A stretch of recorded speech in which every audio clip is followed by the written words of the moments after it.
Hi అందరికీ. ఈరోజు మన ఛానల్లో కోయిగూర ఫ్రై ఎలా చేయాలో చూద్దాము. ముందుగా ఫ్రెష్ కోయిగూరను తీసుకొని ఆకులు తుంచుకొని కట్ చేసుకొని కడిగి జల్లెట్లో వేసుకోవాలి.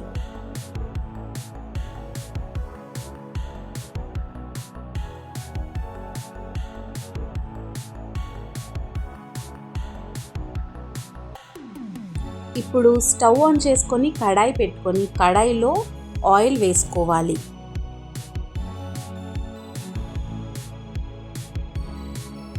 ఆయిల్ వేడైన తర్వాత ఇందులోకి కట్ చేసుకున్న పచ్చిమిర్చి, కరివేపాకు, ఎండుమిర్చి,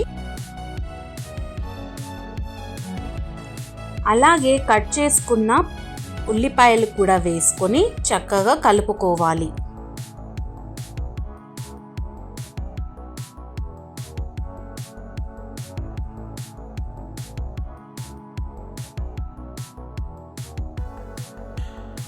ఆయిల్లో ఇవన్నీ చక్కగా వేగిన తర్వాత వాటన్నింటిని ఒక పక్కన జరపాలి. ఇప్పుడు ఈ ఆయిల్లో 1 టీ స్పూన్ ఆవాలు, మినప్పప్పు, శనగపప్పు వేయించుకోవాలి. యాక్చువల్గా అయితే ఆయిల్ ఫస్ట్లోనే మనం తాలింపు వేసుకోవాలి. బట్ నేను అప్పుడు ఎందుకు వేయలేదు అని అంటే ఆకు వేసిన తర్వాత ఈ పప్పులు అనేది ఓవర్ కుక్డ్ అయిపోయి మాడిపోయే ఛాన్స్ ఉంటుంది. దానివల్ల కర్రీ టేస్ట్ చేంజ్ అవుతుంది. అండ్ ఇప్పుడు తగినంత పసుపుని కూడా వేసుకొని చక్కగా కలుపుకోవాలి.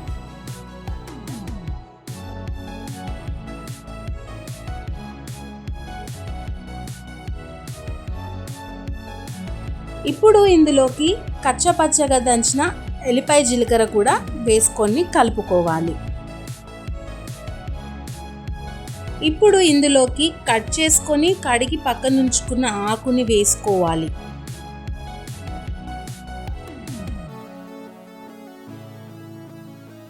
చూసారా ఆకు ఎంత ఫుల్గా ఉందో కడాయిలో.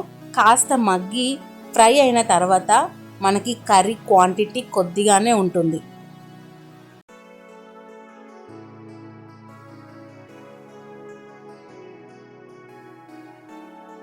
ఇప్పుడు ఆకు మొత్తం వేసుకున్నాం కదా, ఒకసారి చక్కగా కలుపుకోవాలి.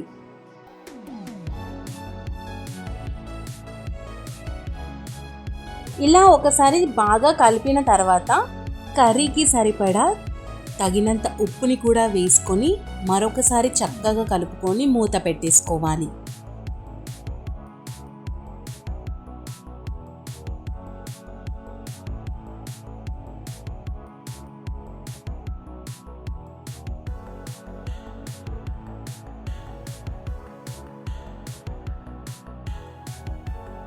ఆకులోని నీరు ఇంకిపోయేంత వరకు మూత తీసి కలుపుతూ మళ్ళీ మూత పెట్టి ఇలా రిపీట్గా ప్రాసెస్ సిమ్లో ఉంచి చేయాలి.